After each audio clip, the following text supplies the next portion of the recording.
ప్రపంచ ఆర్థిక హైదరాబాదులో ప్రపంచ ఆర్థిక వేదిక కేంద్రం ఫిబ్రవరి 8న బయో ఏషియా సదస్సులో ప్రారంభం.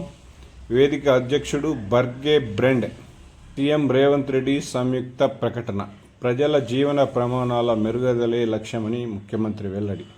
స్విట్జర్లాండ్లోని దావోస్లో జరుగుతున్న 54వ ప్రపంచ ఆర్థిక వేదిక సదస్సులో తెలంగాణకు అరుదైన అవకాశం దక్కింది.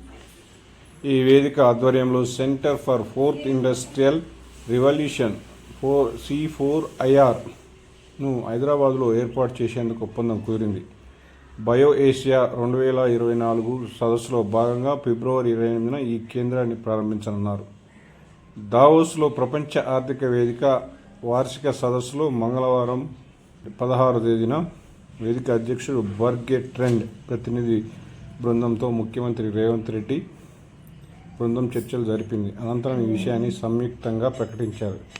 జీవ వైద్య రంగంలో అత్యాధునిక సాంకేతికతను అభివృద్ధి చేయాలనే లక్ష్యంతో తెలంగాణలో నెలకొల్పనున్న ఈ కేంద్రానికి ప్రపంచ ఆర్థిక వేదిక పరిపూర్ణ సహకారాన్ని అందించనున్నట్లు బర్గే ట్రెండ్ పేర్కొన్నారు. రాష్ట్రంలో ఆరోగ్య సంరక్షణ మెరుగుదలకు సాంకేతిక ఆధారిత కార్యక్రమం రూపకల్పనలో ఈ కేంద్రం ద్వారా మార్గం సుగమమైందని ముఖ్యమంత్రి రేవంత్ రెడ్డి చెప్పారు.